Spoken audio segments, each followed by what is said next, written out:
Well, thanks for being here. This is a reading of my adaption to new transitions. I wrote the book, started out with a line that was depicting an attack on an old man in a alleyway in Denver, Colorado. And I had a email and was asked about giving permission to have the book Mutual Transitions made into a film. And naturally, I said yes.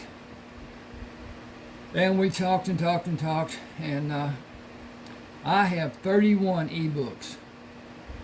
The first thing I'd like to do is give an offer to anyone who wants to read my books. I will allow a not free but not charged to beginning, and the books sell at $6.99. Anyone who wants to read the first of my writings, of whatever book it is, send me an email. You can see my email address right there on the bottom, and tell me which book you want, a book or a part of a book, because several of mine are parts written in lesser word count. This book, as it stands, has 128,669 words, which is awfully close to twice the amount. Not awfully close, but its normal book is around 80,000. So it's got an additional 48,000 or so to it. At any rate, those 30 books that are published on Smashwords, you can see them on Smashwords at Ronald Walker.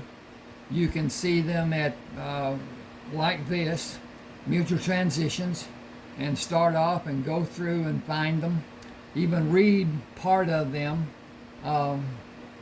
with looking at the page and whatever. The thing about Smashwords is, if you buy from Smashwords, you have a membership that you join. All you do is give them your email address and your name, whatever, and that makes you a member. That gives you a page. That page has a library. Every book you buy on Smashwords, mine, anybody else's, it doesn't matter, goes to you as an email with an attachment. Then it is also placed in your library. Should you lose contact with that in any way, computer dies, whatever, all you have to do is go to Smashwords, smashwords.com, and go to your library and download it back to your email address, and you'll never lose it as long as Smashwords is in business. And they just sold portion, or they joined with Draft Digital, D2D, which is less forgiving to me than what Smashwords is or was. It's really changed. A lot has changed. I have a website, and I'm paying an exorbitant amount of money to build the damn thing and have it, and I shouldn't have said that, but anyway, that's how it is. It has been a sinkhole. It's done very little for me as far as recouping any money. And but at any rate, tell me which book you want. I will send the book. You can either not pay and not have another contact as far as that goes for books, even to buy. Or send the money, the first charge will only be $3.99, and that will tell me that you're sincere about whatever and stuff. But at any rate, YouTube has added additional ads to what I normally put on manually. And so I understand how people are. I am the same as anybody else. I'm on the whatever, and a ad comes up. If I can skip it, I do it. Now, with that thought in mind, I make a little money, not a lot. If someone just lets the ad run, go and get a drink, do whatever, you can always move back with your cursor and whatever to find where you were, instead of be on the right side of the ad instead of the left with it coming up. At any rate, that will give me a little money. And but the thing about it is, they place them so close together. I don't like that, but that's just how it is. And they tell me that where I'm placing mine, and I can't discern where I should be placing them, will not garner any money, any whatever benefit. So I've stopped doing manuals, and have done manuals to a degree, and go on and take them off and leave what YouTube puts on. At any rate, do what you want to do, whatever. I'm going to start this. I added this portion to the book because the book starts off knowing nothing whatsoever. And the old man lay on the ground, blood oozing from the gash over his left eye when Craig walked around the corner of the alley. Now then, this is a portion before it got to that, how he was found out in the desert in Arizona, how Buzzard and him cohabitated, how they worked at mining for different minerals, particularly gold, and all the nuclear minerals that could be broken down, whatever, to make that. At any rate, here we go. I'm going to get a drink first, then we'll go. But it's hot here in East Texas. M.A. Shields, who amusingly announced his preferred name to be Buzzard, ate the few leftovers and carried the .22 caliber rifle to the flatbed truck. I should hunt away from the house and let the rabbit population increase. Avoiding cactus spines and sharp rocks, he drove south for 10 minutes and stopped the truck, grabbed the binoculars and stepped outside the truck. Raising the binoculars, he adjusted the setting of the magnification. Large black birds are flying in a circle about a mile away. That many birds can only mean they are waiting for something to die, something big. He continued driving carefully in the direction of the circling birds. More birds were on the ground, moving around a large hole with a small opening due to a shelf that formed a canopy over the largest part of the hole. Should be portion, shouldn't it? But anyway, part's good enough. The narrow opening prevented the birds from flying down or flying out of the depression. Buzzard knelt to find the covering canopy dimmed the light. He could not see the entire floor as daylight only illuminated the area directly beneath the edge of the opening where he stood. Backing the truck to remain a safe distance from the edge of the hole, he tied a rope to the bumper. Gripping the rope, he moved to lower his body, push his feet against the wall as he hand over hand moved down the wall of the hole. Moving away from the wall, he saw the body of a man lying 20 feet from him. Insects covered the man and crawled in a mass around him. Buzzard climbed out of the hole and brought canisters of insect repellent to spray the man's body. He sprayed his hand and wiped the man's face with the insect repellent and sprayed around the man with a second canister. "Buddy, I can't get you out of here. I don't think you should be moved. With all of your injuries, bugs won't bother you now. Military insect repellent is the strongest you can get. Your leg is broken. I can fix it with short boards and bandages." He scaled up the wall of the truck and dropped 2 thin boards before he moved down the wall to move the leg and wrap the bandages around the thin boards. "I need to get a doctor and come back. There's a house south of here. I'll go there and get help for you. You're hurt bad, but you're breathing. That's a good sign. I don't see any bleeding, but you need medical help I can't give you. I'll come back and bring help." Buzzard drove around cactus spines and sharp rocks and other obstructions, including mesquite bushes, which led him away from the hole and the injured man. Circling, he approached the adobe house from the rear. Walking to the door, he raised his closed fist to knock, only to look into the dark eyes of a wrinkled older man standing in the open doorway. "I found a man who is hurt when I went to understand what buzzards were doing where he is. He's down in a hole where he fell. Do you have a telephone to call a doctor?" The man abruptly stepped back and closed the door. Buzzard raised his hand to knock and dropped his hand, placing both hands on his hips, and shook his head. He slowly backed away from the door and felt a dog bump into the back of his leg as it walked behind him. Ignoring the dog, he walked slowly to the truck and leaned against the right front fender. It was 5 or 6 hours travel time to the reservation headquarters, and he did not know the way from this house. He had not seen a road of any description during his wide sweep of the area.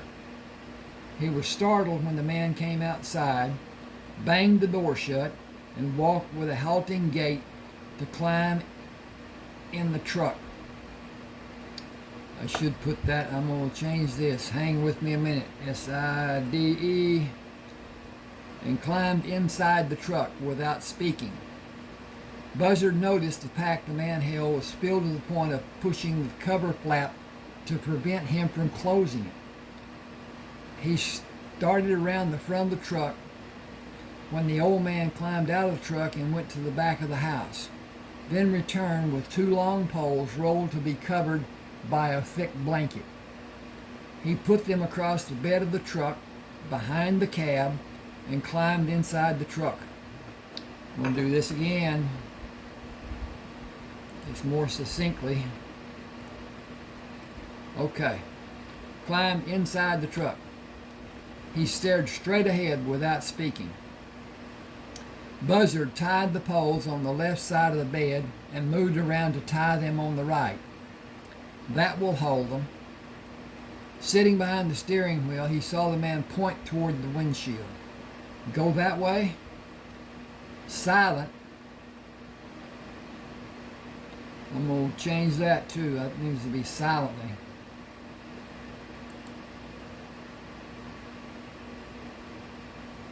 No, that's good enough. Silent. Silent, the man brought his finger to the same position. Will you tell me when I should be careful, or will you just indicate the direction we should travel? Again, the man brought his finger to the same position without speaking. Buzzard used the same method he practiced coming to the house to avoid obstacles in the path he followed, often silently reprimanded by a pointed finger until they arrived at the hole in the ground. The old man used the rope to tie the poles and his pack and lowered them to the floor of the hole. moved to take the end of the rope coming from the bumper of the truck and tied a double sling around his body.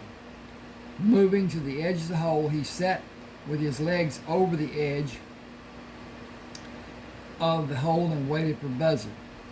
When Buzzard came to stand by him, he turned his body to extend his legs. Got that wrong. Okay, well, let's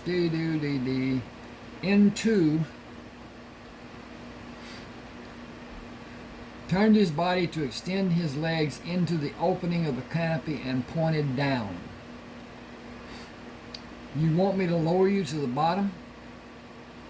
The old man raised his arm with his finger pointed down and brought his arm down, pointing to the floor of the hole. 2 times Buzzard wrapped the rope around the round bumper of the truck and pulled to take the slack out of the rope. Playing out the rope, he moved to stand at the edge of the opening looking down at the man. I need to check on my progress. Oh, we looking good. Okay.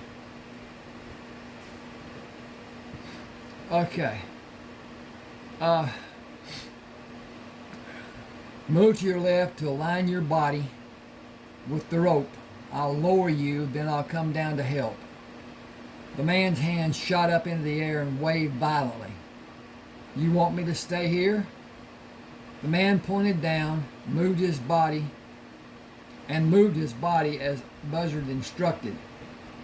Standing on the floor of the hole, after removing the rope, he left the loose poles, took the pack. That should be, hang on with me just a second. He left the wrapped, W-R-A-P-P, wrapped poles, took the pack and disappeared from view.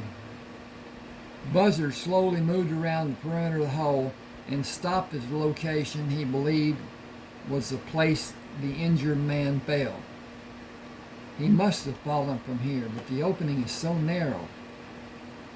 That leaves a lot to be explained, along with why he was all the way out here and a multitude of other questions. He saw a cloud of rising dust and waved when the truck came close. I'm going to change that and make it a little better, I hope.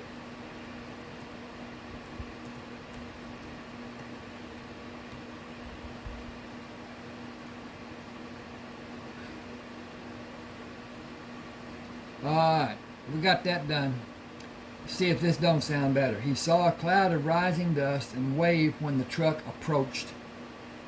Dr. Anthony Iron Eagle drove around his position and stopped near the parked truck. I got here as fast as I could. Will you help me? I need to lower 2 bags and splints that I may need.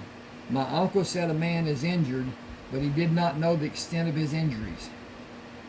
Buzzard said, I have not heard him speak, only emphatically sudden gestures.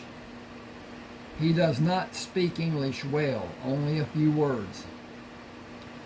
Buzzard pulled one end of the rope up and then the other end. Your uncle tied a fireman carry around his body with the end of the rope and had me lower him. It is an old practice. We did it as children for entertainment. I will do the same. Have you looked for tracks to have an indication of what happened? It could be helpful if an investigation is done. I saw tracks, but I did not want to ruin the scene. I'm sure I can't read signs as well as some men. I was told you are extremely well adapted. It may help us if you will look. No one will come here to help, so disturbing the marks you may find will not be a travesty. The man may die if he doesn't have medical help he needs. He is not a member of our tribe. You are revered for the help you gave both tribes, or you would not be allowed to stay here. You are a valued friend. You are valued as a friend of the people. The 3 of us are the only help the man will have today. Buzzard lowered the doctor and moved around the edge of the hole to examine the tracks. Returning the truck, he stepped on the bumper and turned his body to sit on the bed of the truck. He judged the time by the movement of the sun to have elapsed 40 minutes when the doctor called him. "Will you pull my bags and me up? My uncle will tie both ends of the posts with the rope and direct us in lifting." Oh, my uncle will tie both ends of the post with the ends, and we're going to put that, I'm going to do this, with the ends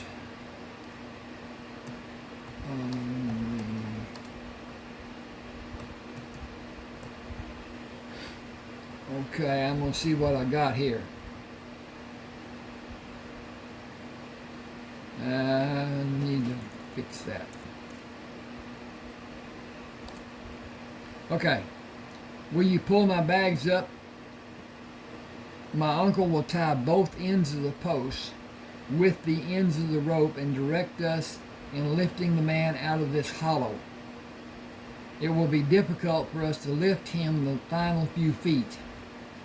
He is severely injured, and jarring by any degree may undo the work I was able to accomplish." Buzzard said, "I think I can pull him up and kneel, then put my arm under the poles and support them. Can you do that too?" "I may be able to, but not in this position. I can pull the rope with my left hand and push my right arm under the posts. I will not be able to manage if I stay in this position. Can you pull the rope with your right hand and extend your left arm under the poles to finish pulling the sling up? Switch places with me and we will haul away together. When we have him picked up, where do you want to put him?" "On this side of the bed of my truck, and then in the confinement of the carrier, when we can stand on the bed of the truck. The carrier will move to absorb shocks without harming him. We will take him to my uncle's house. We cannot move him once I have the body cast placed on him. He will be fed intravenously and be sedated for 2 to possibly..." I need to just do a little work here, okay? Be right with you. I hope. Get that over there. Get this over here. Delete that. Okay. He needs, okay. He will be fed intravenously and be sedated for 2 to possibly 4 weeks. He needs surgeries I cannot do for him, but he will live without the surgeries. It is fortunate that you found him, but will he live? Without complications, he should. The outcome of the injuries such as he suffered are difficult to predict. If he does not develop an infection, he will probably live. I cannot predict what his mental capabilities may be or what his physical recuperation may be. His convalescence will require several months. That is an educated guess, as I cannot predict what will transpire. He may have diminished mental capacities, considering the many head injuries he suffered.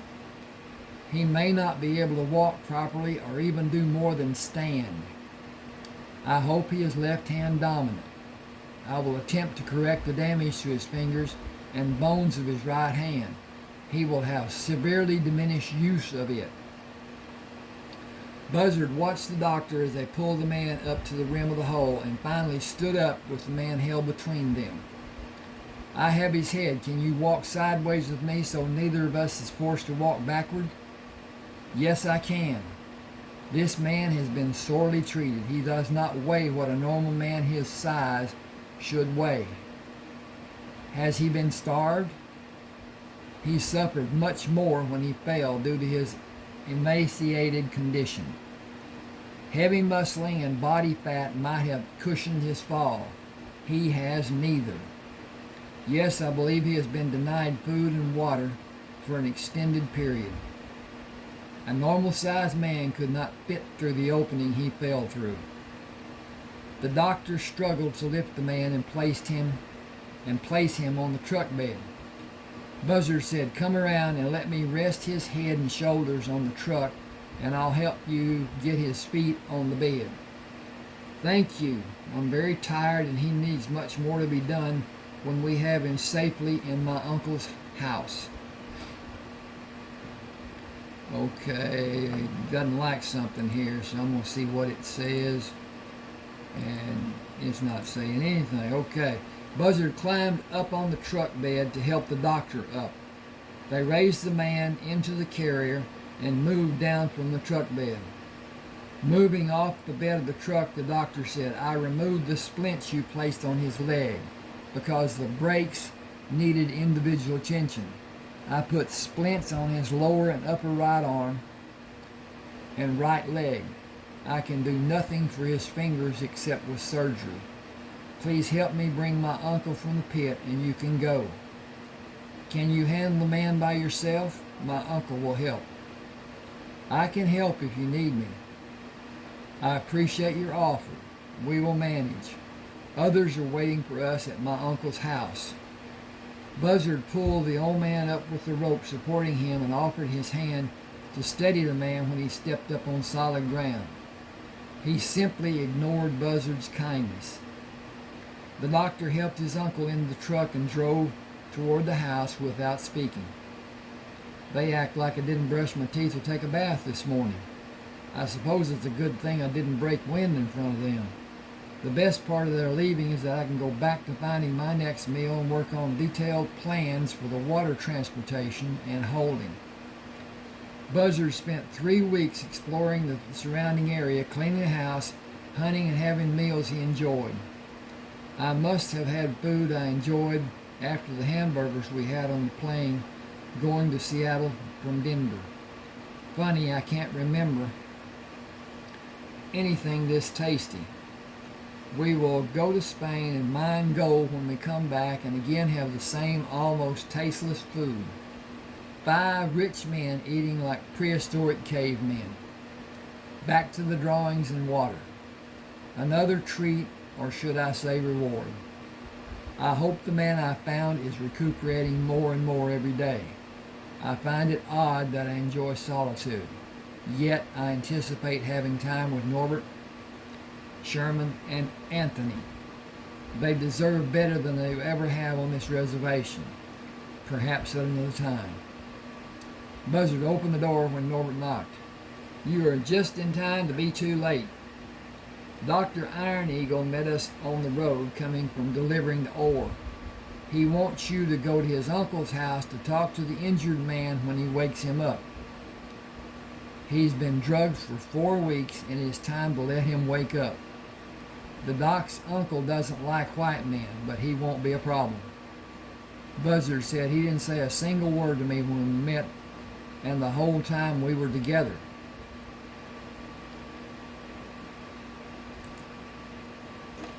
During. When we met and during.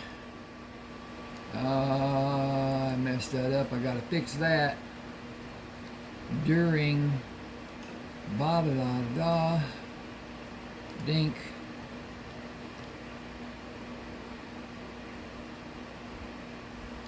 That's not right. I got to go back. Okay. T-H-E. He didn't say a single word to me when we met and during the whole time we were together.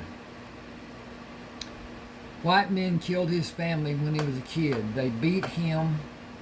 I'm doing a get ditty over here. So, Dink. Okay. They beat him and thought they killed him. He went with the sheriff and told the sheriff which men did it. What time does the doctor want to wake him? 9:30 tomorrow. We have to get up early tomorrow. We wanted to bring you the message from Dr. Iron Eagle. He said it was important that you be there. He probably wants the man to see a friendly face when he comes to his senses. Norbert grinned. That can't be, or he wouldn't want you. Go home. We can't. We have to go to our workhouse. We can only go home Saturdays after we make the last delivery of the week and enjoy having Sunday off. See you later. I may not be here tomorrow. I don't know what the good doctor may want. Sherman smiled. He will want you to tend to the injured man because his uncle never will. Buzzard said, Doc said the body cast will stay on him for 6 weeks. It has only been a few days more than 4 weeks. I can't refuse to help the man I found. Will you ask for someone to care for the injured man? I will pay a wage to that person for helping him. Are you saying we should send a man? The man is in a body cast. He can't wipe his own ass. He can't direct his own urine. I don't believe we will want anyone to help, but he can't refuse. He can refuse to allow a woman. I would if I was faced with his predicament, but I would also weigh my chances and my choices. Can a man cook? Will he clean the house and wash clothes? Will he care for the patient every way the patient needs? I wonder, and I also strongly doubt. Dr. Iron Eagle's truck with the prominent carrier sat on the east side of the adobe house. Buzzard parked beside it and walked around to the front of the house. Not Anthony, his name is Anthony, but anyway. Dr. Iron Eagle opened the door. Good, you came. I want him to see a man he can trust, as I might be seen as someone he cannot trust. The nationality of his captors is not known. His arousal may be traumatic for him. You might ease a particular trauma since you saved his life. He may be thankful that you did. I hope it works that way. Come in. I will attempt to bring him to consciousness. He seems to have had bouts of delirium, which indicates his nearness to consciousness. Okay, I don't like that. At any rate, can't find, there it is. I will work from his left side. Will you stand on his right and talk to him and reassure him of his well-being and safety? You must be careful with his injured hand. It would be nice for him to hear his name. I know we don't know what it is. Perhaps he will tell me and I can use it in our conversation.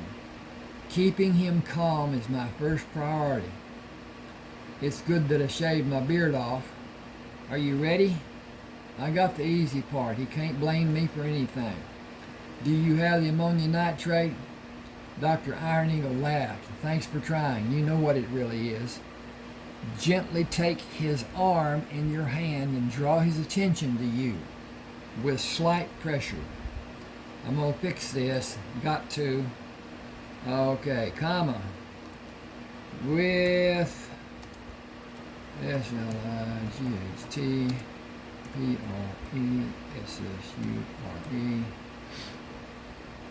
Okay, gently take his arm in your right hand and draw his attention to you with slight pressure. He broke a coated vial and passed it under the man's nose, then held it to allow the last trace of the vapor to be inhaled. When his eyes opened, Buzzard gently squeezed his lower arm. We're taking care of you. Relax and breathe deep. You've been drugged for a spell. Now it's time to start living again. Don't talk, just listen to me. I found you and you're better than you were. You need to trust and let your body heal. I will. Can you get me something to scratch my leg with? Okay, gotta do that. Doc asked, where? I guess about 16 inches from the top edge of the plaster cast, on the top of my right leg. I will tap on the cast. Tell me when I'm over the affected area, when I tap with the reflex mallet. There, you hit it. Doc ran the saw above and below the area and sawed the sides, taking out a rectangular piece of the cast and cut away pieces of gauze with scissors. Did that relieve your discomfort? The man said, that has been bothering me since you brought me here. Do you know when you know when you were brought here? After someone doused me with foul-smelling insect repellent. I want to thank him. I don't know when I came here. I have been in and out. I know 3 men helped me, but only 2 brought me here. I could not see their faces. I heard their voices. One spoke English. One did not speak a language I'm familiar with. One spoke to the man who cannot speak English and talked to the English-speaking man. He looked at Dr. Iron Eagle. You spoke 2 languages? That should have a question mark. And it shouldn't say that. It should say, did you? Now I can't find my cursor. There it was. Okay. Up, up, up, up, up, up. There. Okay. And that is going to be a question mark. And that's going to be a deleted comma or period. And then this is going to go back here. And that's there. And DID. YOU. He looked at Dr. Iron Eagle. Did you speak? He said, I got spoke.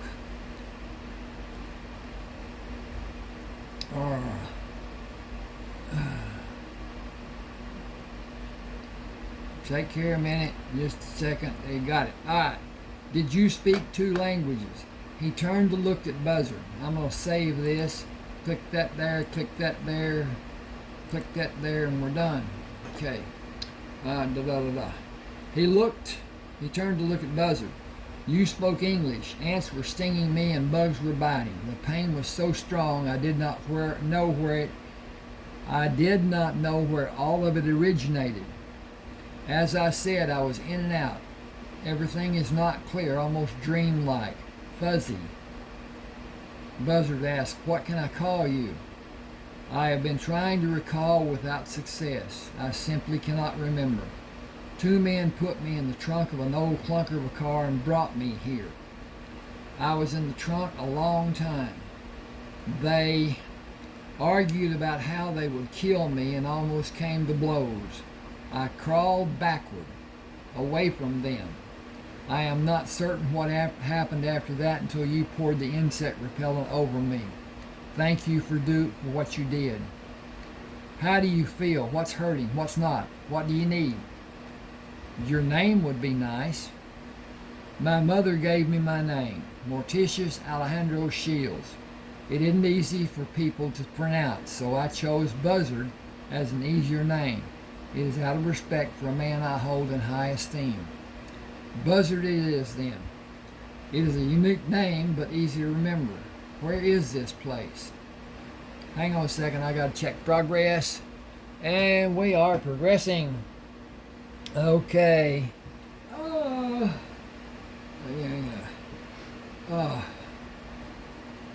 You are on a government reservation in northeastern Arizona. That's wrong. Exactly wrong. They're on the northwest side. So they're just below St. George, Utah, which would put them on the northwest side of Arizona. Okay, got that done. From what I could see in the tracks near where you fell, 2 men brought you here in a car at night. They did not look for you after you backed away from them, probably from it being so dark. I'm going to fix this too. Probably from the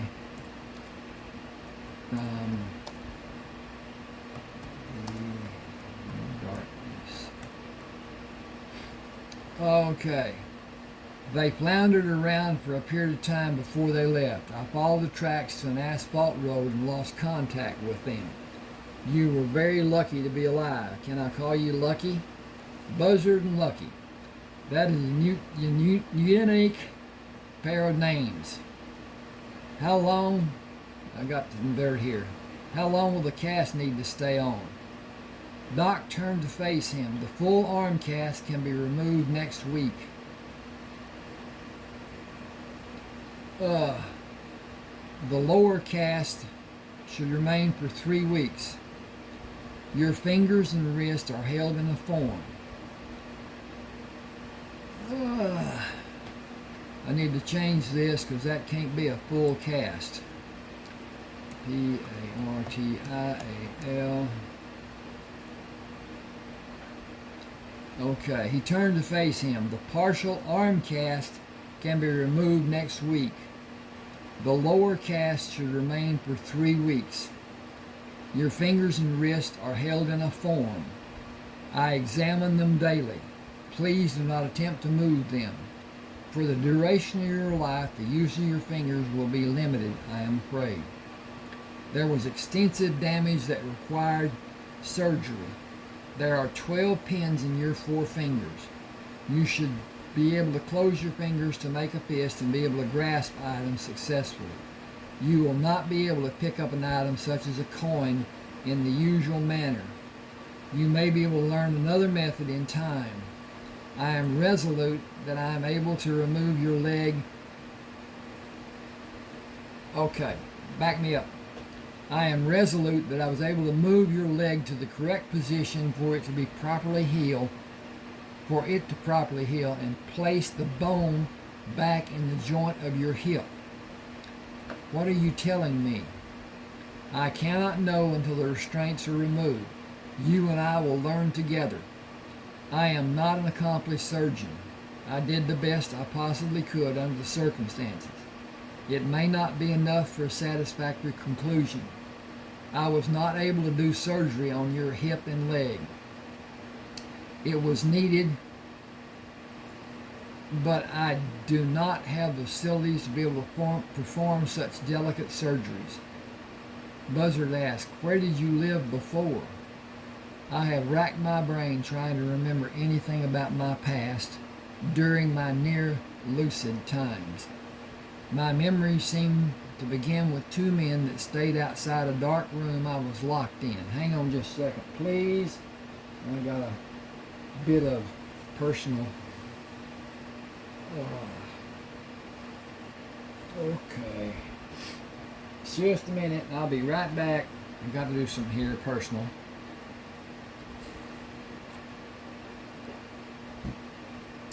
Oh. Okay, locked in. I have bits and pieces that I cannot put together. I think I remember things, but it's like I'm in a dream and I can't move far enough or fast enough to catch up. I can't quite grasp what I think I remember or find words to complete the sentence. I cannot get the fogginess out of my head and pull out the pieces that makes the memory complete. I am not sure of anything before the memory of being in that small room and the time I spent locked in it with them in the house on the other side of the door. They were sadistic and tried to starve me. If I had the chance, I could shoot those men and kill them, but I could never do to them what they did to me. I remember being in that small room with no light and the door locked. The room was about 4 feet wide and 5 feet deep. The idiots talked without stopping. They were told to starve me and burn the house with me in it. That was what they talked about, over and over. They argued continually, bickering about everything, and they talked about how they were going to be rich after they were paid. What they did to me was sadistic and morbid, but I survived. My condition grew weaker every day, and I thought many times that I would die, but I survived. When someone goes for 2 or 3 days without food or water, their body begins to rebel. They get to a point of wanting to die. I was hallucinating, and those visions made me mentally unstable. When that happened to me, I changed. People talk about having strength and how they would be able to endure hardships and what they would allow and not allow. Put them where I was and those thoughts will fly out the window and their statements of what they will and will not, have and have not, will completely change. Until they face those atrocities, they can only imagine. Reality is harshly different. He paused and looked from the doctor to Buzzard. I ate a multitude of living lizards and everything that became available.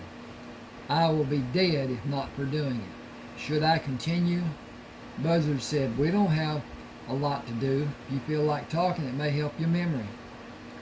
The house was old and had shifted off its foundation. My room had a wooden floor that slanted severely toward the outside wall.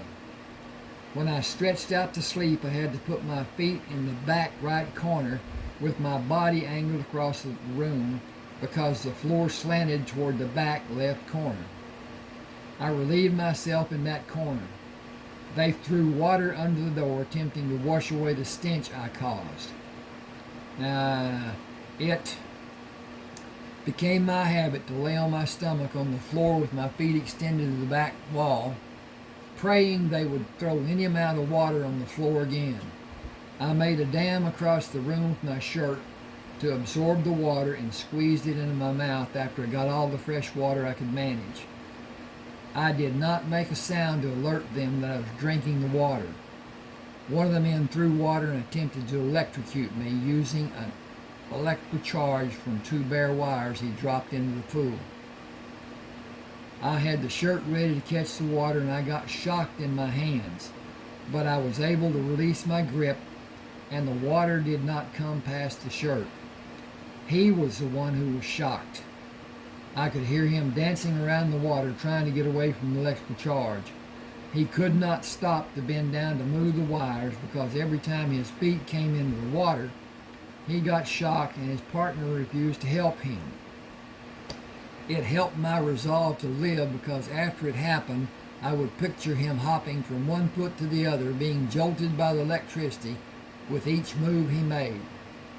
Even after all the time I spent in that tiny room, I can close my eyes and see it as clearly as if I'm seeing it happen now. It was part of what kept me going when I was close to giving up. He was dancing in the electrified water, and I had the water to drink later. It was one of my best days in that tiny dark room. He paused. By my calculation, I was there more than 2 months. By logic and not relying on memory. I may have been there longer, but I cannot remember. Need to change that. Hang with me just a second, if you're here. I am going on faith that people will enjoy my reading. I understand the length of progress, patience a person may have. I enjoyed writing this. I enjoy reading this. But then that's how I am. Okay, my memories begin inside that tiny dark room. I have flashes that I'm not able to hold and place where they have a beginning or an end. I have difficulty concentrating with those flashes coming all the time. I am tired. I think I can sleep. Buzzard said, I'll be close by. Holler if you need something. Doc turned to leave the room. I'll make a plate for you if you want to eat. He is better than I thought he might be. Thank you for coming. Can you come again tomorrow? I'll do my best. I'll get your food. Please watch to see how he reacts when he gains consciousness. He was not apprehensive or agitated earlier, but that may not hold true. He may be startled, even frightened, when he regains consciousness. Trauma victims are sometimes confused. You were a reassuring presence for him earlier. I will be close and watch him, Doc. Tony brought a plate to Buzzard and sat in the chair across the room from him. Do not ask. I never have, and I have survived. Some things are better left unspoken, and some things are better left unknown. Just enjoy his cooking. Buzzard smiled. I used the name Morty until I joined the Army. While I was working as a carpenter, a man would ask, "Where is that buzzard?"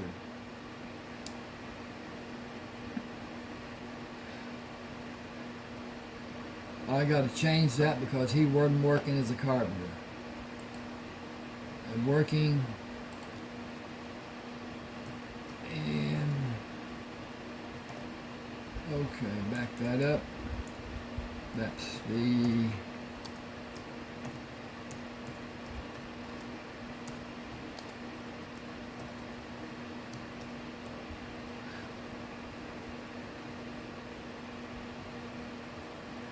hang just a second. While I was working in the House of Time, a man would ask, "Where is that buzzard?" He was a good man, and I used buzzard because of respect for him. My nephew calls me Unc. The injured man, buzzard called Lucky. Got to put a comma there.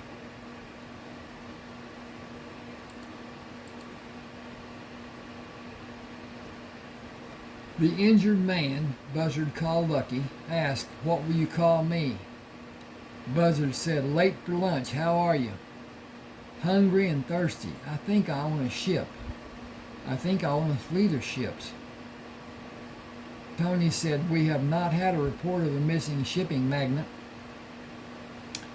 It is so real. I wonder why it can seem so real. It is not dreamlike." Tony said, "You need soft food, but only a small amount over an extended period of time.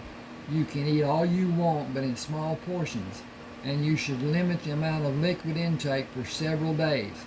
Sips, not full drinks. Understood? Your system has not had normal function in many months. Ease back into normalcy. Please. I know I should be meek and quiet, but I have not had a decent meal in months. I haven't had a meal in months, decent or otherwise, for that matter. I am at your mercy, and I am grateful for all you have done. That does not begin to quell my..." I've got to turn this off. Whoa, hope that didn't make noise and whatever. It was hot in here, so I had that little cooler on. I am at your mercy, and I'm grateful for all you've done. That does not begin to quell my desire for a steak and potato meal. I am not demanding that you throw a steak on the grill and bake a potato, but I distinctly remember how delicious a great ribeye tastes. When can that happen? I will do anything I am able to do after this cast is taken off. Tony left and came back with a plate. Okay. Can you manage? Just put it anywhere. I will do whatever I can. How bad is my left hand? You will have limited use of it until you develop a talent you may never master. I may never be able to use my left hand. Sorry about this. This is wrong. This should be right.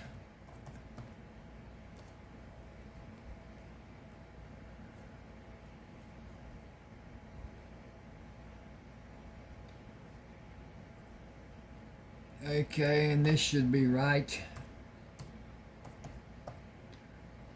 because of things being what they are. Tony said, "I'll get a drink for you. Will iced tea suit your taste?" Love it. Now, how did I know that? That is a mystery science has never been able to explain. You may know what you like and dislike in many tidbits of knowledge and have no knowledge of what your memories were before your tragic loss.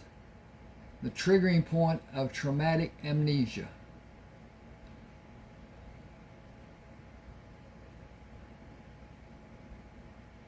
I think I need to fix that too.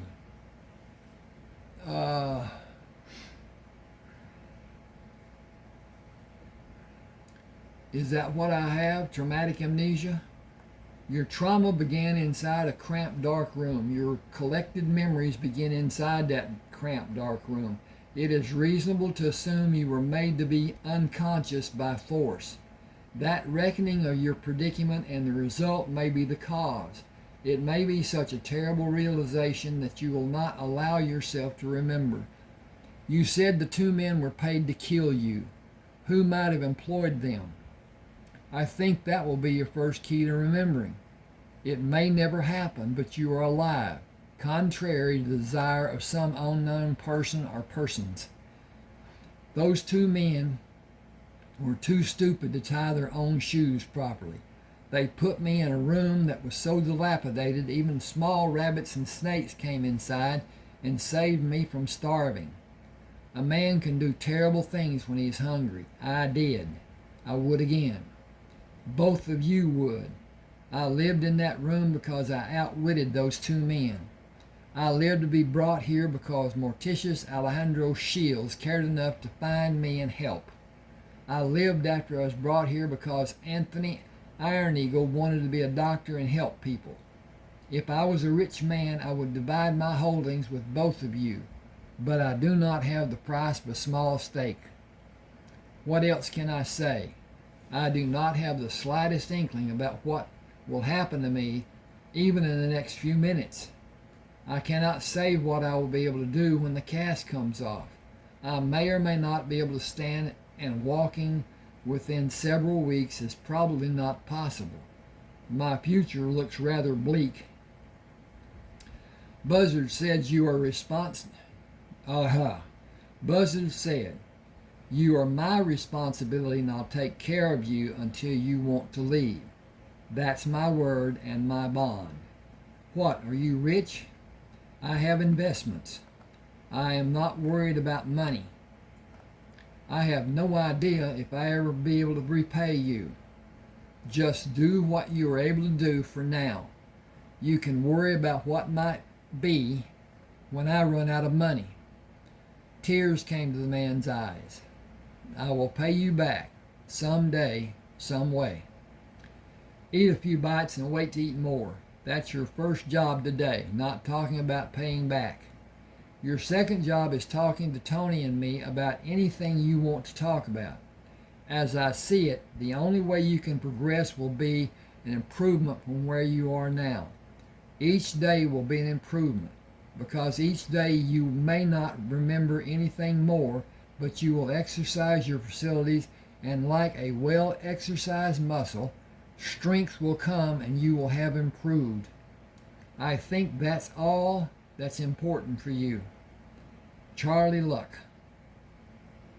I think about how lucky you are, and I thought about the most common name I could imagine, and Charlie came to my mind. Because I don't know a better name, and you can pick one of your own choosing at any time. I'll call you Charlie Luck with your permission. Just Charlie most of the time. When you can get around, we'll move to my house on the other side of this reservation. He put a small bit of food in his mouth and savored the taste before he swallowed. Then another. That is heavenly. How much can I eat? If you have no feeling of nausea, continue as you're doing. Your system will indicate what it will allow. He smiled at Buzzard. If you can go through life being called Buzzard, I can tolerate being called Charlie. I will not hurry eating, and I will talk as you ask. I am anticipating having these casts taken off. Can the time be cut short? If you will not move, the upper part of the body cast can be removed next week. The arm cast can be removed the following week. Your leg will need to be held immobile 2 additional weeks and removed after the arm cast. You will not suffer damage after 2 more weeks. The mending of the bones will be complete, but strengthening will continue. Should that have a comma? The bending of the bones will be complete. Yes. Comma. Okay. I advise you to give more time for the process and allow your body to regenerate. You will not walk without assistance for a period of time that you may not desire to tolerate. I have no means to make any prediction of how long. You should be tolerant. I hope that is a warning to you of the frustration you will face. You think it will be time for me to put my game face on? Faces, not face. It will test your patience and your resolve. I anticipate a lengthy process and heightened frustration. Okay, that's a division. I need to check on what's going on and what's not and what's ever and there. I hope you enjoy this. Please subscribe to my channel and hit that like button. It helps a lot. It's an algorithm finding proposition. Everything that's put on my page, the algorithm reads it. Now, as far as AI goes, this part of Word, it is AI generated. It will correct, even when I don't want it to at times, words, punctuation, all kinds of things. That's AI. In time, most of the jobs that people are doing now, that are sitting at a desk and blah, blah, blah, not manual labor, will be AI.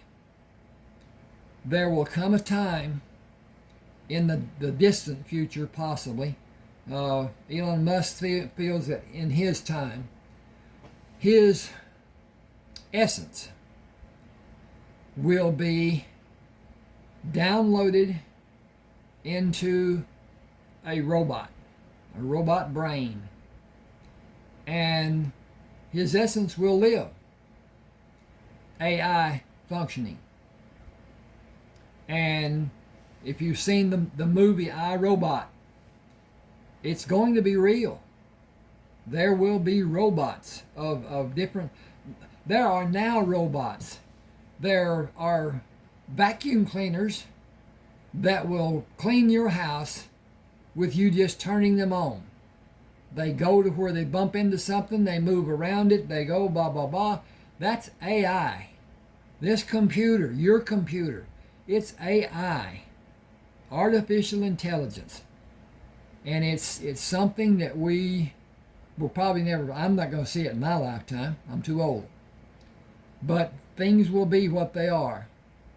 Not anything we can do about it. Okay. Buzzard's got Charlie in the truck with him. But anyway, Buzzard parked his truck near the front door of the adobe house and carried Charlie from the house to ease him into the seat. We're about 3 hours from the house. It is not yet 8 o'clock, and the sun isn't high in the morning sky. We should be at the house before it gets unbearably hot. Drink plenty of water, eat the meat cakes I brought. You fleshed up pretty well and gained a good bit of weight this last month, but you have a long way to go. I have been eating normal meals, but you know some of those meals were not easily eaten. I have a remedy for that. Good tasting foods start with rabbit and greens for our noon meal and vegetables for dinner. How does that sound to you? I will know more about that when I know how you cook the rabbit. You cannot do anything to harm the vegetables. Buzzard grinned. Can you cook? I can, but I'd rather eat and not wash dishes. The guest has to wash dishes. Then I will cook and you can wash dishes. Neither of us will cook or wash dishes for 2 months. Rosita Northcross will keep the house and do the cooking. I built a bed for her in one of the empty rooms. She's going to visit her sister in Los Angeles in 4 weeks, and we will be on our own, but we will both cook and wash dishes. Community property rights. Agree? Agreed. I fashioned an exercise room for us. You should try to take your time and ease into doing your progression in baby steps in the beginning with small weights. You need to judge what you can do, but building your strength is not going to happen immediately, and you can't let it frustrate you. Charlie said, I almost died. I am stronger than I was, I think. I fear that will forever be my frustration, not being able to remember the things that come to my mind in shadows and blurs. I think it is important to concentrate on the present and expand your knowledge. Let the past stay as dormant as it is, without attempting to bring back old memories. I think in time you will have parts come to you. I hope they will all be good memories. Charlie said, I have considered my present circumstances for a month. I am penniless. What am I going to do? You cannot continue taking care of me, and I have no expectation of anything miraculously jumping into my pockets. That will not be a problem for a long time. We will find and mine gold. The gold we find will not be enough to divide with either of the tribes wherever we find it. It will be ours. The leaders of both tribes have instructed me to keep the gold and never tell a soul if I found a single sliver. Everyone knows it is here, but if they find even a little, it must be given to the tribe and be divided, leaving the finder a few cents. The deposits are not large. We may take the better part of a year to have a few $100s. We will be paid for finding other kinds of ore. I get a percentage of the ore being taken to the railhead, and the trucks being used are mine, giving me a daily rental fee and maintenance on the trucks. It isn't a large amount, but it keeps money in my stash. I can afford to go somewhere when I need to and if I need to. I can't afford to fart if it has a charge. Transient circumstances, I assure you. Transition after transition will bring success. Buzzard stopped the truck near the door of the house. I'm going to have you swing your legs over the edge of the seat and pick you up to take you into the house and deposit you in a comfortable chair. Tony wants you to stay off your feet for another week. Rosita just opened the door. She will bring you anything you need. She is being paid a daily wage, and I bought her train tickets to Los Angeles and for the return trip sometime in the future. She may never use it, and she can have a refund if she wants. I hate to be a bother. Do you want me to fire Rosita? No, that would be stupid and cruel. Then be a bother. You know, sometimes you tend to be really hard-lined in your thinking. Buzzard smiled. I'd rather be hard-lined than hard to get along with. I have not witnessed that in you yet. Swing your legs out and practice being a bother. Rosita pushed the screen door out. The house is clean and lunch is ready. The rabbit and greens were delicious. Buzzard said, This is Charlie, Rosita. He doesn't want to be a bother for you. He will not be. Why would you think that? I am here to help in any way I may be needed. Mr. Shields has been very kind and generous. Charlie said, I'm not able to walk for a week. I have no inkling that I can successfully walk after that week. How is that a problem? The obvious fact is I am completely dependent on someone helping me like I am a helpless baby. My circumstance is demanding.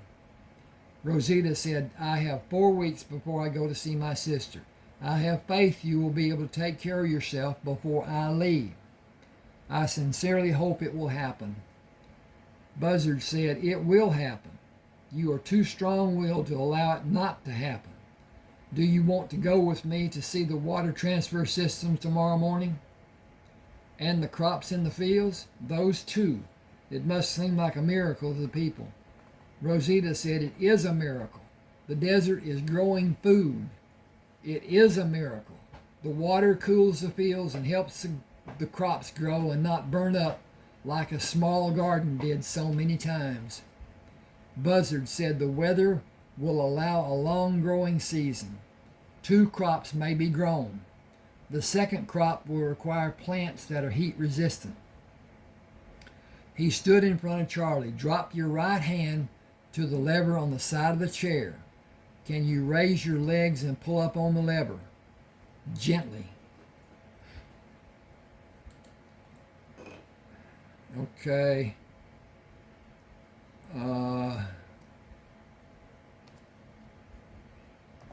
Gently. Okay, we did that. Charlie pushed his feet out and pulled the lever up, raising the leg rest of the chair, and pushed his upper body against the back of the chair, moving it to fully reclined position. I could sleep here. You moved it to recline like it was nothing new for you. You seemed comfortable moving it. I have this type of chair in my house. Do you? Is your house close? I believe it is far from here, but I have not reached the point of knowing where. Pieces come and seem to slip away before I'm able to recognize and identify them. Don't push it. Let it come naturally. I believe it will. You will see them clearly, You will see them clearly, and you will. I'm got to find my cursor here. Ding, ding, ding, ding, ding. Oh, there it is up there. And you will retain them. They are not lost, just hidden away, waiting for you to call them out of hiding. I'm sure it will happen. Charlie said, the terrible part is not knowing anything about my life before I was locked inside that room. I want my life back. That is not possible if I cannot remember. Buzzard asked, do you know how to play backgammon or checkers or Yahtzee or cribbage or cards? The tribe scrounged around and found games we can play. 1 week. That is all I will give you to try to entertain me. Then I intend to walk. Buzzard moved around and looked at Charlie's feet. Not without help. With the difference in the lengths of your legs, you're going to need a built-up shoe. It won't give much flexibility when you walk. Can you build one? I can get it close to the right height. You'll probably need some stuffing in either of your shoes to compensate for not being exact. The difference is less than an inch. That's not too bad. Maybe I can tiptoe when I walk. I think that would put a hell of a strain on your foot. It would be better with a thicker sole. You mean it would be better if I put my shoes on the correct feet? Now that would be a sight to see if you transpose them. Rosita brought a plate of food for Charlie. Do I have the privilege of eating in this chair? Buzzard said, you have the privilege of not moving out of that chair unless you feel the call of nature. I'll take you to the John and stand you in front of the commode to keep you balanced. You will provide guidance through the endeavor. Stand up straight and don't put extra weight on your short leg. It needs time to continue mending and growing. And when I need to sit, will you also have a bedpan? That is another can of worms. You need to be patient and careful.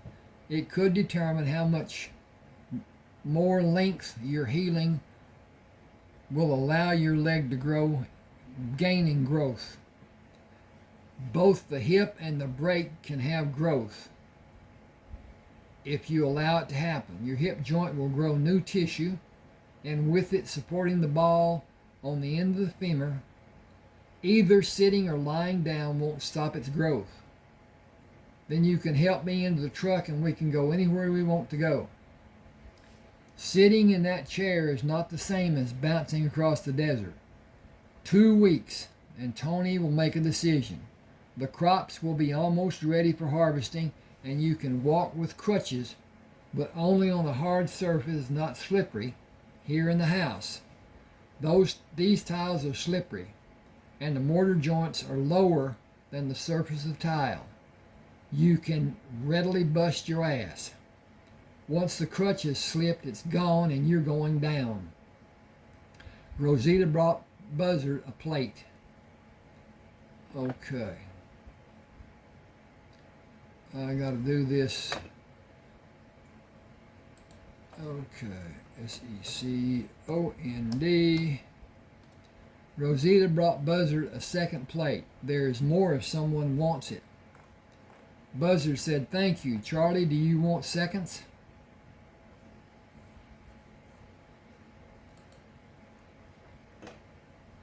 I gotta back this up.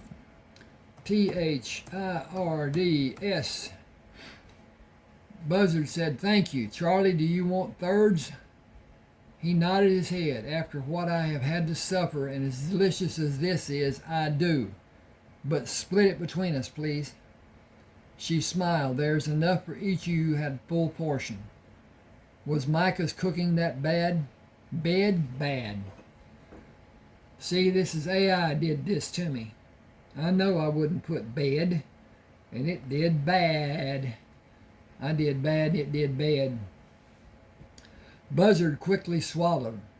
"Please don't tell him we said anything. He was kind enough to let Charlie stay in his house and feed him. It sometimes didn't have a distinct taste. At other times it had an unpleasant taste." She stood straighter, placed her hands on her hips. "He didn't tell you he cooked with herbs? That was what made it taste bad, but it was healing too." Excuse me a second. I got a personal endeavor. I took the second COVID shot. I wish I'd not taken the first one, much less the second one. The first one made me a little ill. It's like when you first start getting the flu, that head feeling you have and blah, blah, blah, just off. Never did get really sick. But my nose runs. It has run since that time. What's that been, 2 years now? And I wish. My wife works at a hospital. She was forced to take the shot. And I was forced to say, hey, if she's incubating, I don't need COVID. So I took the shot too. And wish I hadn't. But anyway, I think we got lied to about all of that stuff. Let's see. Buzzard laughed. He seldom spoke to Charlie. He never spoke to me. He did not speak English when he talked to Tony. Even that was rare or away from our hearing. Tony told us what happened to him when he was young, and we understand why he feels as he does. She shook her head. Those people were caught and hung by our people. That should have been enough. He knows he's wrong, but he will not change. Don't expect him to bring something and come to check on you. His kind of hate does not have room for being civil. He helped me. He did that because the tribe wouldn't like it if he didn't. He did it out of concern for his own benefit, not to help you. He let you stay in his house for the same reason. He let Mr. Shields come to his house because he helped the tribes, and they would blame him and turn their back anytime they met him if he had refused you. He is a hateful man. Charlie asked, would he hate all spotted dogs if a spotted dog bit him? He probably would. It's just the way he is. Buzzard said, we will not go anywhere we can... Whoa! I got a knot in there. It shouldn't be there. Buzzard said, we will not go anywhere. Man, I don't know why I want to do not, but I do. Buzzard said, we will go anywhere we can on both of the reservations. Are there other people we should be made aware of? The same will be true for everyone. No one will refuse you if you need something. The reservations don't belong to us. We can't say who or cannot go anywhere, especially you. Everyone knows you were in the Army and you helped us by doing the surveys and buying the trucks for us to take the ore to Flagstaff. Give me your plates and I'll bring your food to you. Buzzard planned his time away from Charlie to be less than 3 hours, hoping to be in the house when Charlie needed him. Hunting and checking on the farms usually required less than 2 hours for each to be done. Working to extract gold from the cave was next on his list to do. Hang on just a second. We got a division here. I want to see where we are. And okay, that's looking good. Boy, I like that cover. The 3 planes over the mutual transitions. Love it, love it, love it, love it. I did that.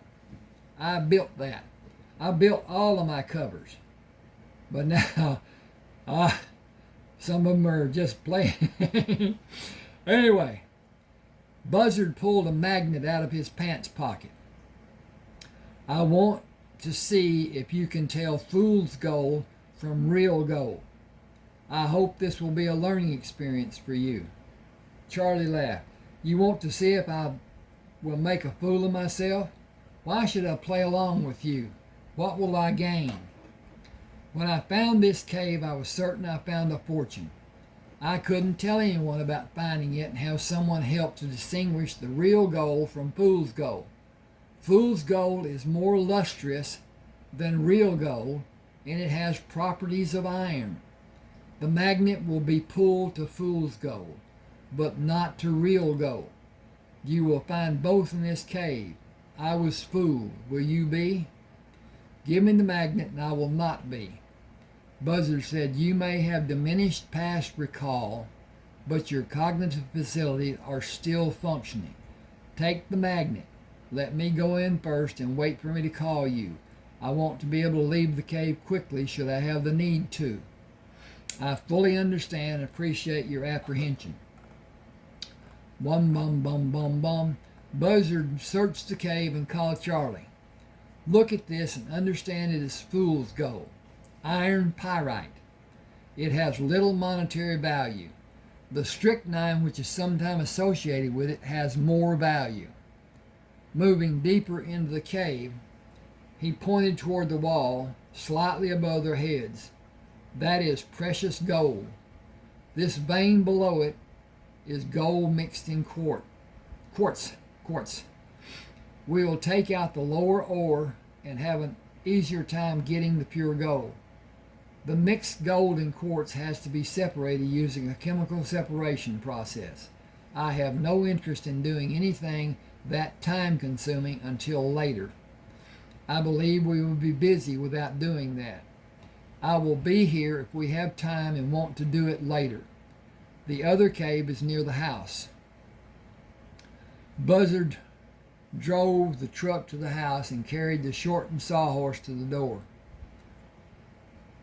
Come try this to see if it is a good fit.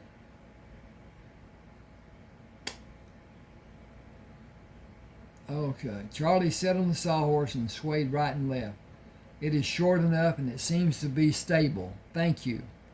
I know you cut the legs off to speed our work in the cave instead of building a new one. It wasn't that hard. Building another one or cutting down to size will be the same. Getting to work in the cave was my motivation. Okay, I need to do something here. I need to just check what page this is and come back to it. Okay.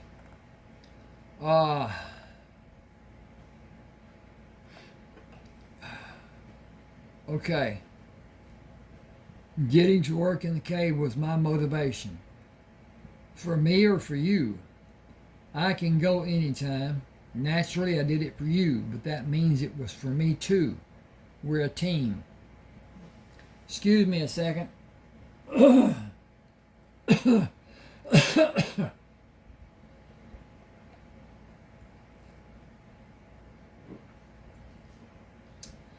Where is the cave? Look straight west.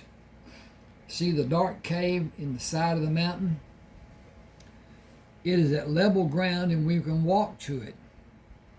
That's right. When you're stronger, we will. It's not a problem to take the truck and tools we'll need. Besides, the gas is free. Charlie was sitting on the sawhorse when Buzzard came out of the cave. It is safe. It is, thank you. Now he's working on two caves here, and I got to make that distinguishment. That's the reason I want to know what page it was, because he's talking about one, and he's in another. Okay. It is safe. It is, thank you. I want you to understand the difference in this cave. Oh, he asked, is it safe? Okay, the difference in this cave and the one we just came from. Oh, okay. You don't need to explain that. Okay, I'm better. That one will require hard work and not much will be gained except over a long period. The ore deposits in this cave are prolific in comparison. We are going to take out several $100s a day when you can work all day. I have the means to shelter and feed us. At this time, I don't need the gold you are going to see when we go inside. We don't need to hurry. That is my point. No one will come here and take the gold. It will be waiting for us when we have time to work on it. Charlie frowned. What dollar figure will we finish this project?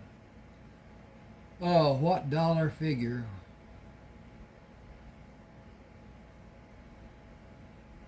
What dollar figure will we finish this project and how will we? Nah. What will the dollar figure be? The dollar figure be when What will the dollar figure be when we finish this project and how will we handle exchanging the gold? Bank deposits? I can only estimate by employing the width and height of the deposit of pure gold. Substantial might be appropriate without a definitive conclusion. I feel the need for you to understand how you might leave this area when you have the desire. Do you expect some need for me to have such a plan? Only caution. I may be able to drive the truck. The horses will be your means of transportation. One to ride and one to carry the things you will leave with.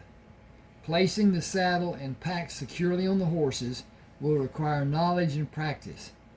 Perfect practice will lead to your success. You should have both mastered before we take the gold to the bank for cash in our hands and substantial checking accounts. Gold coins are not as easily destroyed as common dollar bills. Got a break. I'm going to look at my stuff here since it's what it is. Okay. With the gold in the north wall of the cave diminishing, Charlie began a daily routine of walking outside the cave as a relief from working inside and walked near the house in the evening. His stamina gradually grew and his adaptation to the shortness of his leg improved. He established a daily exercise of going inside the barn to feed and curry the horses before bedtime. Buzzards startled him when the hinges of the large door ground together. I need to grease those hinges. It's getting late, so I came to check on you. Have you decided you can ride? Did you pick a favorite horse? Charlie stroked down the back of the horse with the brush. This is Hiram. He seems to be more reserved than Dino. You named him Dino? Short for dynamite. That is not concise, but perhaps appropriate. If I need a horse to ride and a horse to carry a pack, Hiram will be my mount and Dino will carry the packs. Okay, why has that got that there? Don't know. I need to do this. Dink, dink, dink, dink. There was 3 spaces there. I don't know why that was there. My presence stopped your adventures. No, your presence diversified my adventures and added to my life. I regret the way you came into my life, but not that you did. But, shut up. That's not yours to expand. Fully understood. Good. Do you know how to prepare a pack animal rigging? Not even a solitary clue. Are you finished with Hiram? I can be if you have something important to show me. Buzzard moved to hold the front horn of the pack saddle. This keeps the pack horse safe from harm. That bigger saddle blanket is thick enough to do the job of protecting the horse. All of the rigging is designed to hold the saddle in place and also protect the horse. With the rigging placed properly, the load will not be allowed to shift in the front or back or move either side. Placing it and tightening takes as much practice as loading the packs. Hang the bags on the four horns, but put whatever you are going to carry alternately in the bags to balance the load. When you are satisfied that the load has been done correctly and tied properly, cover it with a canvas and secure the canvas. The horse will not tolerate a loose end hitting him. Keep the load comfortable for the horse, while you keep the horse safe. The entire process requires a bit of understanding and practice. Unlike a riding saddle, the pack saddle should be checked during the journey and taken off the horse when you stop for an extended period. A truck is so much easier and it doesn't need to be fed and cared for. Charlie took the bail of the kerosene lamp. Time to get ready for bed. We may finish taking out the gold in the north wall tomorrow. We have removed more than I thought we would. Are you still sure the tribal leaders want us to keep it a secret? It would only be a small amount for each person to have. Nothing has changed to make the circumstances better. Jealousy and violence will prevail. I was warned a long time back in the past. Hang on a second. This is another division.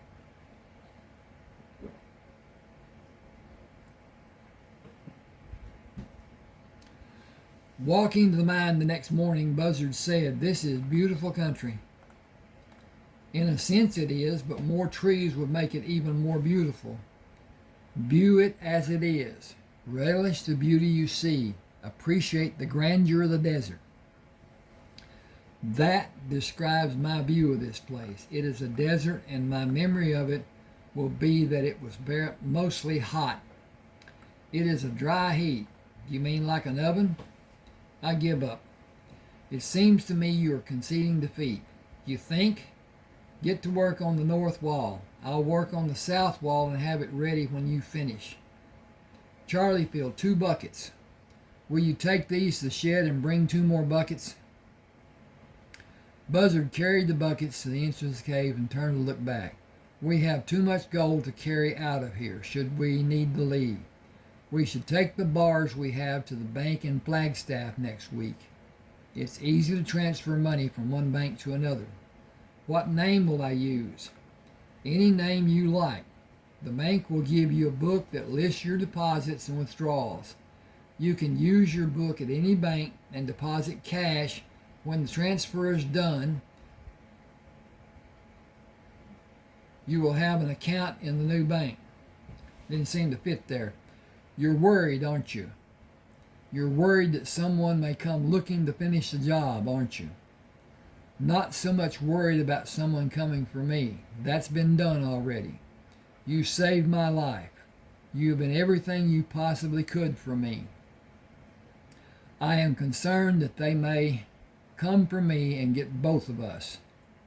I am afraid the next time will be the men who were able to reason and plan. I am afraid the next time will be men who are vicious, calculating men instead of those 2 imbeciles at the house. Make plans to be prepared for that to happen.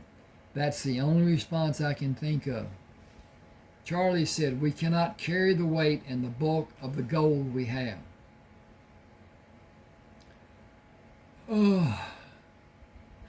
No, we should convert it. But we can't take a trip with a large amount of money and have it taken from us. Deposit it in the bank is the only thing I can think to do. Only a few $1,000s worth. We cannot afford to have anyone see this much gold, even by making several deposits. You're right. How much money do you think you might need to get you through the next 2 years? 2,000 should be sufficient for several years. We will need a way to carry the cash and keep it concealed. Money belts. 1 around your waist and 2 around your legs. That will keep part of it safe in case one part is stolen. Not around the waist, that is expected. Only a thin wallet with a few dollars in it, a bag of some sort, and a money belt around each thigh up high. Nobody will ask you to pull down your pants to check for money. Bury the rest of the gold and come back for it later or be bold and take all the foreign bars to the bank along with the nuggets. Charlie smiled. An excellent plan, cunning and devious. I will start sewing the money belts tonight. We should go to the bank tomorrow early. We will act nonchalant and be of no interest for anyone. We should not go in together. We can each make deposits and mention to the bank worker that we have an accumulation of many years of work. Buzzard shoveled loose quartz toward the rear of the cave. 9 pounds is $3,000. It will be easy for us to carry, and we can take the large bars and keep the small bars and round pieces in a pouch. Ask the banker to be discreet and keep your business private. Charlie asked, should we exchange part of the gold for cash? I think $50 would be wise. $50 each time we make a deposit shouldn't cause too much interest. Make 5 deposits of $3,000 and bury the rest. I think that is a bad idea. We do not know what may happen here. We might not be able to come back, and the gold might be lost forever. Very true. We should make deposits of at least 6,000. We can carry 18 pounds, and the pouch will withstand that weight, and I think we should go in together for safety. We shouldn't stay long after we take care of our business in the bank. We should buy what we need before going to the bank and leave as soon as we can have completed our business. Charlie said, I have no cash for purchases. I do. You have money now. You can pay me back with cash you get from the bank if that's stopping you from getting what you want. I want fresh fruit and canned fruit, peaches, apricots if you can find them, and enough soft drinks to last until we get more when we make the next deposits. I'm planning on making a trip every 4 days. We'll do that until the end of the month and make 7 deposits and make a new plan for the next month. Just to throw people off and try to stay safe?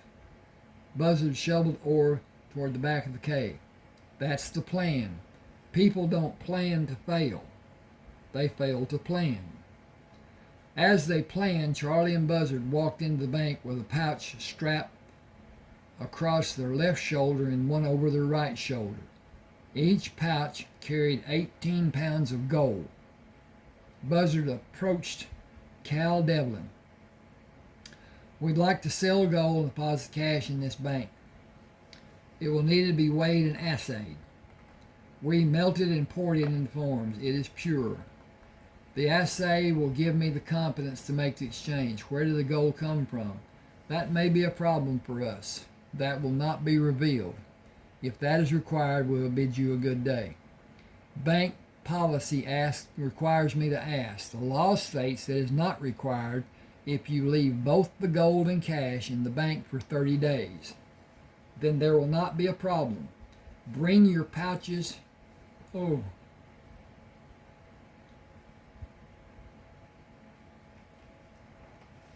Okay, I misread again. Then there will not be a problem. Bring our pouches back after the weight determines the dollar value and give us the deposit books. We will ask for complete discretion on the part of the bank. Certainly, discretion will always be exercised. Your banking business is not a public record, and indiscretions have always been prosecuted. Our employees are aware of the eventualities. I will have Jared Brooks take your photographs. Your photograph and signature will be the forms of identification you will be required to submit for withdrawal. Charlie asked, will banks in other cities honor our withdrawal requests?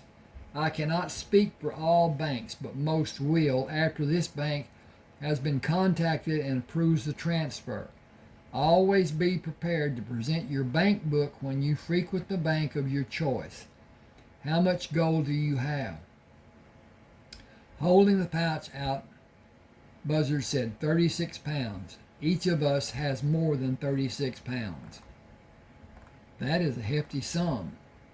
I will bring the empty patches back and give you the figures of each of the each pouch and mark your bank books.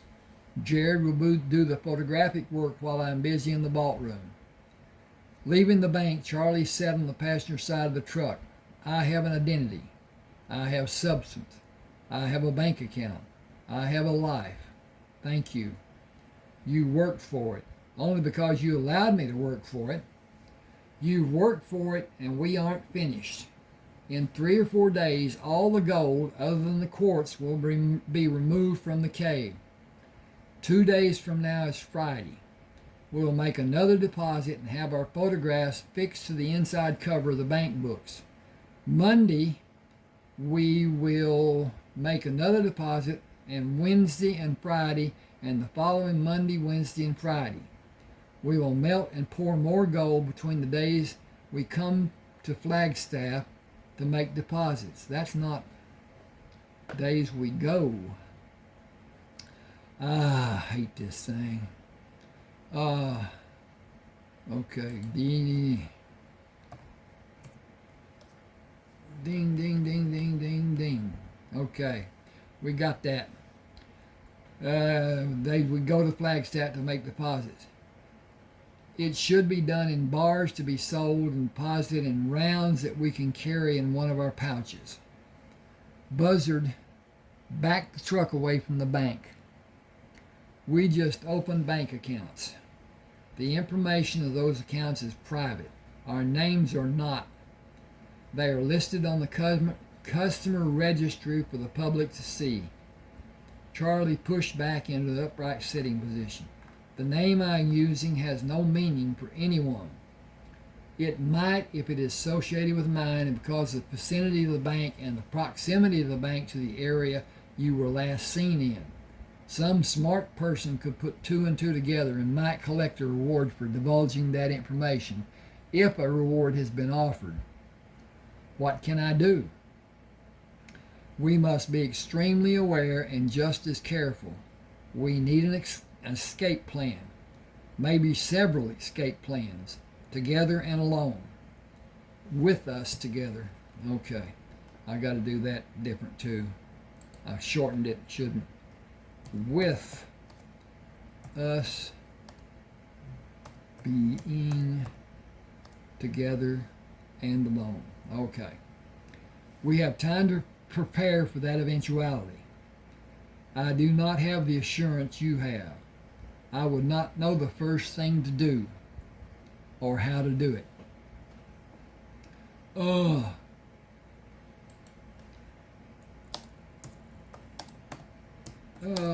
To do what may be needed.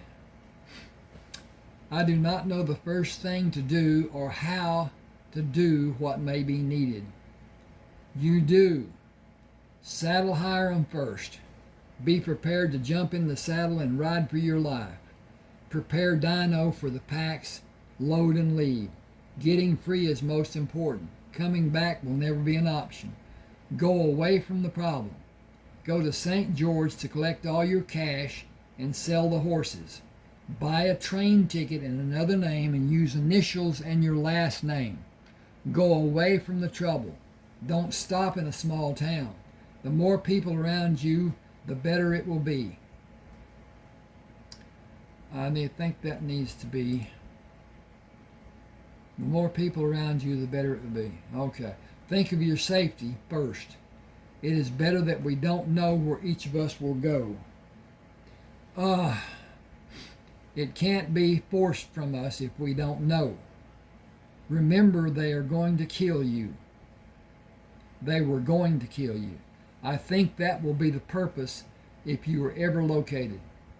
Charlie said, I believe you're correct. The 2 idiots who held me prisoner in the house were supposed to kill me and make it look like an accident. I calculated that my body was supposed to be found for proof of my death. I wonder if my death is more desired now. Gold will be calling us first thing after breakfast tomorrow. More gold to be deposited into our bank accounts. Charlie stood at the bank entrance. We can't get the truck into the cave far enough to load it. We need to load a wheelbarrow and piled of ore near the entrance of the cave. Charlie held the shovel up. I have used this so long, I got to do something here. This needs to have a division. And that is the problem with being dink, dink, dink, dink, dink, dink. And then dink, dink, dink, dink, dink, dink, dink. And then we go up here to home and we look at the size of the font and we go to 16 and then we go to center the page and we're finished there. Okay, that's a division between when they were talking and now that they're going into the cave. And I need to save it so that it is not going to be lost. Charlie stood at the cave entrance. Da, da, da, da, da. Charlie held the shovel up. I have used this so long the blade is worn until it's almost gone. I need a new square shovel, unless you allow me to load only a quarter of what you load. I will get one from the shed. I didn't see one when I got the wheelbarrow. You may need to get one from the barn. Will you keep yourself balanced and bring two back? That will be a pleasure. I will be back before you can say whatever the longest phrase you may know with 2 shovels, left and right. You get to choose which you favor. Buzzard stood at the entrance for a short time and loaded the wheelbarrow. When he pulled up on the handles to dump the ore, the anchor from the wheel axle broke on the right side. Pushing the wheelbarrow farther, he dumped the load and turned his back to the entrance, then pulled the wheelbarrow to the shed. He turned a spare wheelbarrow to push it out of the shed, then stopped to get a drink from his backpack on the shelf. As he raised his arms to bring the backpack down, an explosion from inside the cave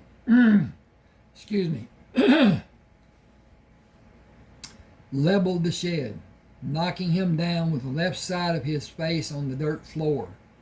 The west wall lay on top of him.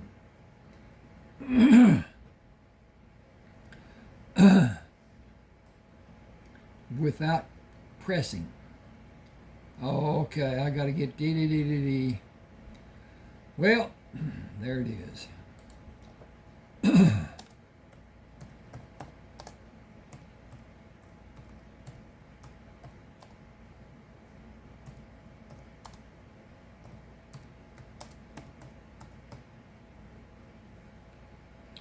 Okay, dee, that's not.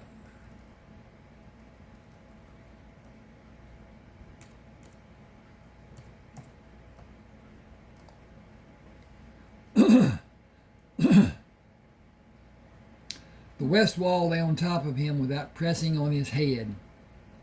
Charlie haltingly moved to look at the scene from outside the barn door. A dark cloud of smoke rose out of the cave and decreased to a light-colored tendril before he could see the pile of rubble inside the cave. Buzzard is gone. Nobody could have lived through that. It even knocked the shed flat. I have to get away from here. First load Dino, then load saddle Hiram, and get what I need from the house. Go away from the danger. That was what we planned to do when something like this happened. Less than 30 minutes later, he rode northeast to keep his presence unknown from someone who might be watching, with the barn sheltering him from their view. He continued until he was sure he could not be seen by anyone near the cave and turned Hiram in the direction he felt would take him to St. George, Utah. He would not push the horses and take whatever time the journey required. He was safely away from the danger, and he had everything he needed except Buzzard. He lost his only friend and his only guidance to help him navigate in the world he was so unsure of. He stopped and attempted to ease his heart rate. I am not at ease, Hiram. You may need to find your own way until I am able to think intelligently. I have never been so frightened. but I am regaining my composure. We are going to St. George in Utah, as Buzzard told me to do. Charlie rode until the sun was nearing the horizon. He stopped several times to allow the horses, hey, back up here a minute. I'm going to get a drink.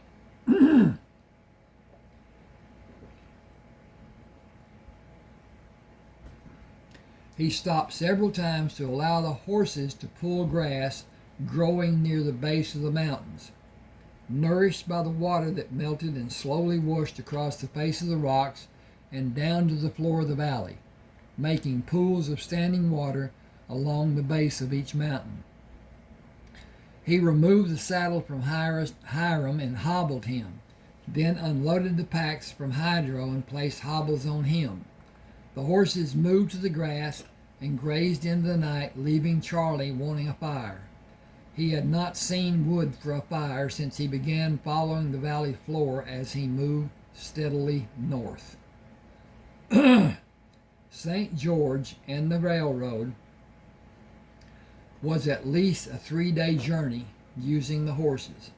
He calculated his need for the 3 days sitting in the saddle and leading Dino. It was necessary, but he sensed a dread of the harrowing trip to be done. He was not comfortable sitting in a saddle all day, and he was fearful about the outcome of what he needed to do to travel to St. George. Someone might be following. He could only load the packs on Dino and saddle Hiram and ride until he knew the horses needed nourishment and water. After they rested, he rode again. He found a spot where the water flowed down the mountain to drip off a shelf of rocks and pool at the base of the mountain. Filling the 4 canteens and waiting for the horses to drink their fill, he stepped into the left stirrup and pulled his weary body into the saddle. We have been fortunate, Hiram and Dino. I can only hope our luck holds. I am missing Buzzard terribly. Give me a second. Okay. He would know far better than I do what I should do. I need to try to preserve our strength for whenever we leave these mountains. The grass will be sparse and the water will be less than what we had. I will give all the water to both of you on the last day. We will need to travel into the night to reach the water we will need. The moon is coming into the full phase and we will be able to easily see the path we need to follow. I hope the night air will be cool. It will lessen our thirst and hopefully give us hope for a successful journey. Charlie stopped at the second pool of water to let the horses drink and graze for an hour. Leading them to the pool for the last drink, he pulled his sore body into the saddle and started north. He found shallow pools along the way and let the horses drink what they could before moving north again. The sun sank behind the mountains and night came. He pushed the horses to continue in the bright moonlight. We need to travel as far as possible tonight. The mountains will turn gradually to be more to the west, but still mainly following a northerly direction. When we come to a place they will turn west, we must leave them and go back into the desert. That will be later tonight. We will rest before we go into the desert. I cannot give you all the water you will want, and we must continue through the day to rest a few hours and go on to the city. That is my hope. I wish Buzzard was here. It is terrible how much I wish for him. Moving through the day, Charlie stopped at intervals to pour water into his hat and give sips of water to the horses until he drank the last drops that emptied the last canteen. It was the only water he had during the day. It was not satisfying, but he judged it to be sufficient. The horses did not hold their heads as high as they usually did. They were not searching the horizon for an escape from their labor as usual. They were near defeat, and they would not continue long if all hope was seemingly lost to them. The sight of a light far away brought their heads up, and Charlie was forced to hold them to stop an impulsive run toward the light. I promised both of you we would live to see St. George. I hope it is the city lights we are seeing. We need it to be. But if it is a city or only a house, we should be able to find water. Charlie rode into St. George and stopped at the light in front of the stable. Can I get water for me and the horses? Did you run out? Unfortunately. You can use the watering trough for the horses. Fill your canteen from the pump. What do you want done with the horses? Will you buy them? They are solidly built and bred from good stock. I see they are. $10 for the two. $25 and $20 for the two rigs. They have been recently shod, and they have always been well fed and cared for. I will give you $40 and you can leave your possibles here. They'll be safe. Charlie pulled one pouch over his head to rest on his left shoulder and pulled the second strap over his head to rest on his right shoulder. I'll come back in a few minutes. Is the leather shop open? It should be. Mel lives above the shop. You can knock on the door and get his attention. He'll be glad you did if you buy anything. I need 2 suitcases. He'll have what you want. When will the train come here? The train to Grand Junction stops about 10 in the morning if you're going east. The train going west will be here a little after 2 this afternoon. It is hardly ever on time. Almost always. Okay. This starts mutual transitions. And this is how I wrote it without the excerpt that I've just read. The old man lay on the ground, blood oozing from the gash over his left eye. His assailant stood posed to strike again when Craig stopped at the corner of the alley. Hey, what's going on here? He started down the alley, then stopped when the third man stepped out of the shadows. This ain't none of your business, the man slurred. I just made it my business. Chief Baldwin and the mayor are just up the street. Should I call them or should I take a more personal interest? Only a coward would harm an older man. The way I see it, you are both low-life cowards. Get out of here, the man yelled at Craig, whose only reply was to remove his coat and hat and place them on the lid of a garbage can. The sound of steps echoing the alley alerted him to the approaching man. Turning, he ducked under a roundhouse blow.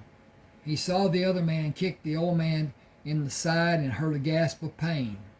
Craig Grayson prepared himself for such an occasion through times of sparring with Jim Ellis and the mental conditioning Wong Chin taught him. He was in excellent physical condition and relished the single blow he struck. It was a semi-uppercut delivered slightly to the left of the man's sternum. It was only meant to stop the attack and give Craig time to concentrate his attention and efforts on the remaining assailant. Craig knew if it struck with all the force he could put into the blow, it could have been fatal for the man, who slumped into him as if dead. Craig stepped to his right, allowing the man to fall on the bricks of the alley and stepped toward the second man. A glint of steel came from the man's right hand as moonlight reflected from a knife. Craig sneered. You're a bigger coward than I thought you were. Attempting to divert the man's attention and entice him to leave the man who was down, he offered himself as a new target. Well, come on then. I'll take that knife away from you and make you eat it. Okay, that's how Craig found Charlie Luck. And this goes on. It is a good story. It would make a great film. And may. But that's another thing. Please subscribe to my channel. You can read more as far as mutual transitions goes on YouTube or a book or whatever. Anyway, thank you for being with me. Okay, this thing's giving me a problem, but that's just the way it is. Thank you, thank you, thank you. Okay. 59:24. Okay.